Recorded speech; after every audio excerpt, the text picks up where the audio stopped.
그런데도 놀랍게도 이 풍요의 의미가 왜곡되어지고 그로 인해서 점점 결핍되어가는 사회와 현실 속에 살아간다는 거죠.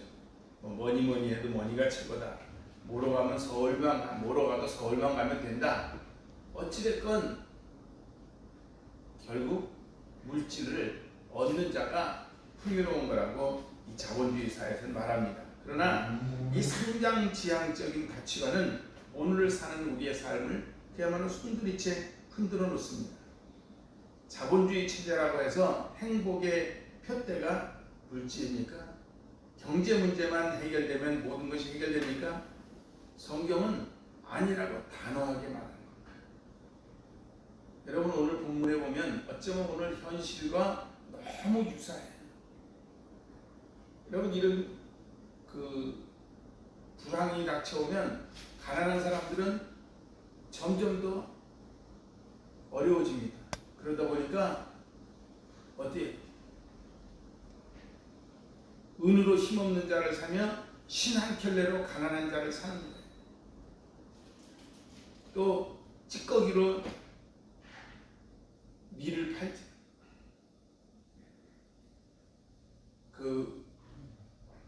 가난한 이 시장 같은 데 가면 이런 일들이 많이 일어나요. 가난한 사람들에게 찌꺼기 밀을 내어놓고 팔고, 요즘 말로 말하면 허드렛 것 파는 거나 마찬가지죠. 또 가난해지면 물질이 조금만 있어도 그거 가지고 얼마든지 많은 사람을 모을 수 있습니다. 그런데 이런 것들이 행복의 열쇠라고 말하지 않는 거예요. 그렇다면 우리 이 시대의 문제와 해결점은 뭡니까? 문제를 알아야 해결점을 알고, 해결점을 알아야 정말 풍요를 누리면서 사는데, 풍요로운 속에서 빈곤하고, 빈곤하다 보니까 또 풍요를 구하고, 이런 그야말로 얽히고 설킨, 그래서 풍요 때문에 서로 반목하고, 반목하는 것 때문에 오히려 가난해지고, 가난해지는 것 때문에 또 풍요를 구하고, 이런 얽힌 문제들이 지금 우리에게 얼마나 널려 있습니다.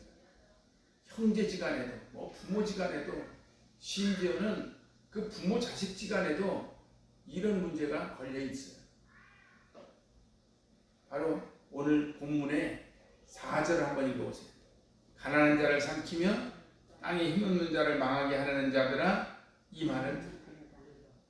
그야말로 동물적인 그런 본능만 존재하는 사회다. 약육강식. 약한 사람은 강한 사람의 먹이가 될 수밖에 없다. 그래서 대기업은 작은 기업을 먹고, 큰 나라는 작은 나라를 억누르고, 지금 그러지 않습니까? 미국이나 중국이나 러시아나 일본이나 이런 큰 나라들이 작은 나라들을 먹지 않습니까? 그 안에 껴있는 우리나라도 그래서 힘든 거 아닙니까?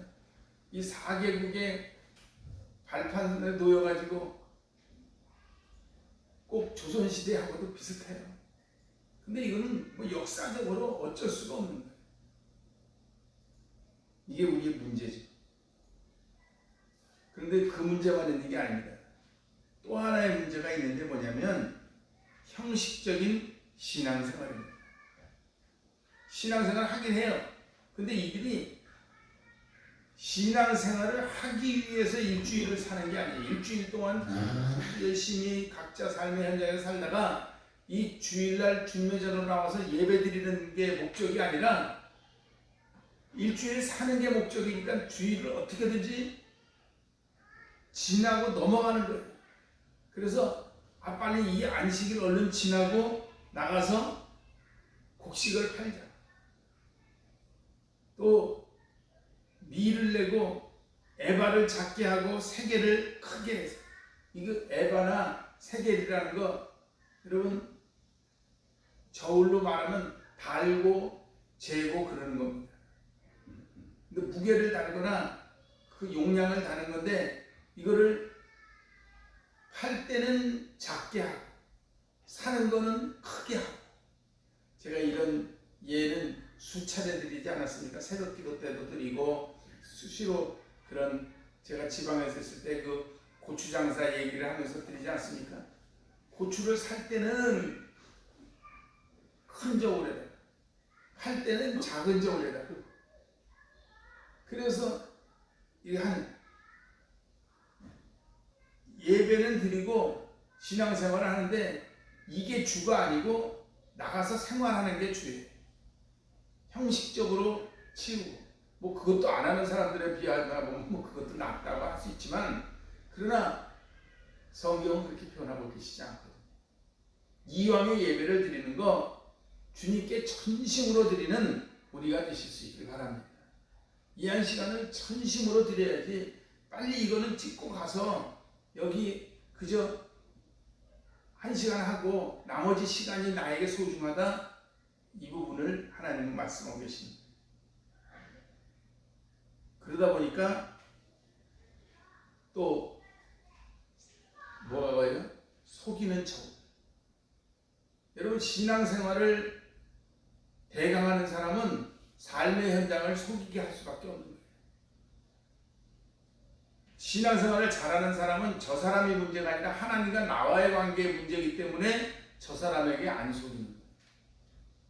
제가 누차에 걸쳐서 말씀을 드립니다만은 이 이스라엘 사람들, 이스라엘에 장사하는 사람들의 특징 중에 하나가 거짓말을 안 해요. 그러니까 처음에 몇 번은 잘 안 믿고 어떻게 하다가 나중에는 이 사람들하고 하면 믿는 거거든요. 아, 이 사람이 그렇다면 맞는 거예요. 이게 나중에는 신뢰가 되고 나중에는 신용이 되고 더 좋아집니다. 그 성지순례를 가보면 이 아랍권, 예를 들어서 레바논, 시리아, 요르단, 이집트, 이런 데는 성지지만 지금 아랍권입니다. 그런 데 가면 뭐 물건을 살래도 조심스럽고 깎고 그러면서도 또 점검하고 뒤져봐요. 그러나 이스라엘에서 팔고 살면 그런 걱정을 안 해요. 그게 얼마나 큰 이득입니까? 그런데 이때 당시에는 이스라엘이 이랬다는 거예요. 은으로 힘없는 자를 사며 선한 신한켤레로 가난한 자를 사며 찌꺼기 위를 팔자 하는 거예요. 가난한 자의 약점을 이용해서 각종 부를 축적하는 행위. 이것도 오늘날 한국 경제 일상이기도 하지 않습니까? 그런데 이런 부분들을 하나님이 지적하십니다. 그러다 보니까 그로 인해서 어떤 문제가 발생하느냐? 9절 한번 읽어보세요.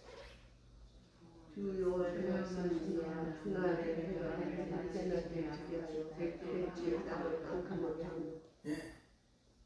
밤에도 화내야 되는데 이거는 대낮에도 캄캄하게 돼요.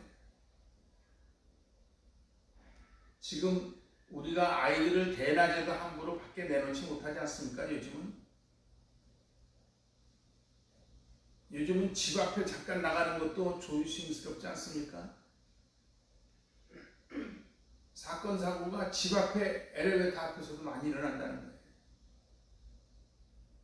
그런데 이런 것들이 바로 이미 말씀드린 동물적인 본능만 있는 공의가 무너진 사회, 형식적인 신앙생활, 속이는 저울, 가난한 자의 약점을 이용해서 각종 부를 추적하는 행위, 이런 것들의 결과라는 거예요. 그래서 우리가 신앙생활을 잘하는 건 단순히 내 신앙생활 잘하는 것만 되는 게 아니라 이 사회를 또 나의 삶을 공교하고 아름답게 잡아나가는 거예요.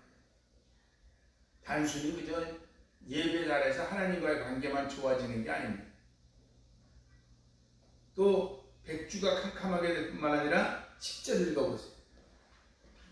너희 절기를 애통으로 너희 모든 노래를 애곡으로 변하게 하며 모든 사람에게 붉은 배로 허리를 동이게 하며 모든 머리를 대머리가 되게 하며 독자의 죽음으로 말미암아 애통하게 하게 하며 결국은 곤고한 날과 같게 하리라. 결국 세상이 애통하는 날로 바뀐다. 캄캄해질 뿐만 아니라 곳곳에서 애통이 끊이지 않는 거예요. 여러분, 자녀들이 뭐 죽으면 그거보다 더 한 게 어디 있겠습니까? 그래서 이 불가에서는 그렇게 말하지 않습니다. 자식이 죽는 거는 전생에 원수가 자식으로 태어나서 죽는 거예요. 그러니까 그것보다 더 심한 게 없잖아요. 그런데 그 자식도 독자야. 하나밖에 없는 자식이 죽는다고 생각해 보세요. 그 애통이 일어난다는 거예요. 결국은 곤고한 날과 같게 하리라. 아무리 아름다운 날, 아무리 좋은 절기라도 그날이 곤고한 날이 됩니다. 여러분, 우리 나라에는 좋은 날도 있고 안 좋은 날도 있고 그 기념일들이 참 많습니다. 뭐 6월 달만 해도 뭐 6.25가 있죠.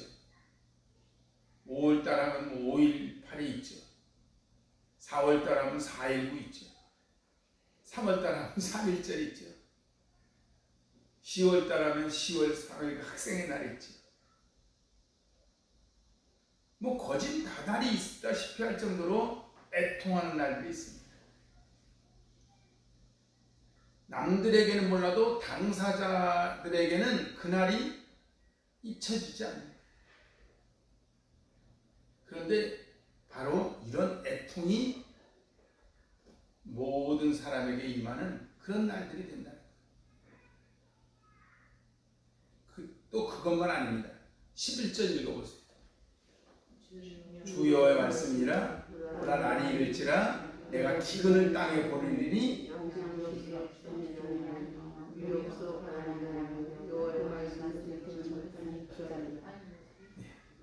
기근이 임한다. 여러분, 사람이 이 의식주 중에서 이 먹는 문제, 이건 아주 심각합니다. 그런데 바로 백주가 캄캄하게 되고 애통이 끊어지지 않을 뿐만 아니라 이제는 곳곳에 기근이 임합니다. 그러다 보니까 12절 인생살이 자체가 곤고한 날이 되어버립니다. 사람이 이 바다에서 저 바다까지 북쪽에서 동쪽까지 비틀거리며 여호와의 말씀을 구하려고 돌아다녀도 얻지 못하리. 그때는 말씀을 듣고자 해도 지금 여러분 갑자기 풀어지는 것 같이 하더니 왜 갑자기 많이 생겨나죠? 그러더니 느닷없이 이제 4단계로 격상해서 주일날 교회는 예배를 사실은 못 드리게 하는 거예요. 그래서 우리가 지금 젊은 분들은 그 나라에 하는 거 지키느라고 지금 안 오신 거예요.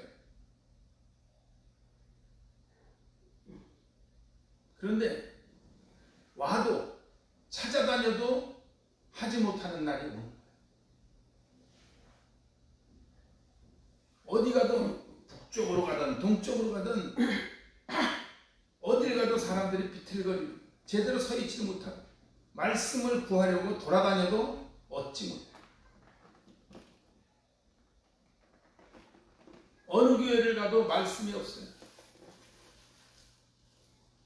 이게 하나님의 징계의 일환, 문제점으로 인한 결과죠. 오늘 우리가 세상을 살아가면서 이 많은 문제들을 어떻게 해결하더라? 영적인 문제는 어떻게 해결하며, 육신적인 문제는 어떻게 해결하며, 인간 관계의 문제는 또 어떻게 해결하며, 도대체 어디서부터 어떻게 손대야 될는지 몰라요. 그런데 놀랍고 감사하게도 해결 방법은 아주 간단해요. 그럼에도 불구하고 우리는 이 간단하기 때문에 이 문제를 놓치고 있는데, 이 무지는 해답을 놓치고 있다. 이 원인은 말씀의 무지에서 일어나는 일이에요. 결국 말씀을 바로 알고 깨달으면 해결된다는 거예요. 해결점이 없으면 심각한 거지만 말씀을 듣고 말씀으로 돌아가면, 이럴 때일수록 우리가 말씀 앞에 들어가야 돼요. 이럴수록 깨어서 기도해야 돼요. 이럴수록 새벽을 깨우고, 이럴수록 주일 낮 예배를 깨우고, 그럴수록 기도하고, 이럴수록 찬송하고, 이럴수록 말씀을 묵상해야 돼요. 그래서 성경은 뭐라고 말할까? 물이 없어 가람이 아니고 양식이 없어 주림이 아니고. 뭐한 기갈이라고요? 여호와의 말씀을 듣지 못한 기갈이에요. 여러분, 하나님의 말씀을 듣지 못한 기갈이라, 이 11절 말씀을 오늘 가슴에 새기실 수 있기를 바랍니다. 지금 그러다 보니까 전국적으로 다시 아이들에게 이 부분이 나오고 있습니다. 그래서 각 교단마다 표어나 주제가 뭐냐면 다음 세대를 준비하자. 이제 이 세대는 어차피 갔으니까 다음 세대라도 잘하자, 그거겠지. 그러나 또 한편 이 세대에서도 말씀으로 돌아가자. 이제 초대교회로 돌아가자 하다가 초대교회에서 어디로 돌아가느냐? 말씀으로 돌아가자.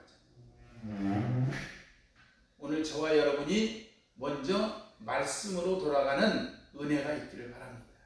말씀으로 돌아가면 그 말씀 안에 성령이 역사하시고, 성령이 역사하시면 늙은이도 꿈을 꾸게 돼요.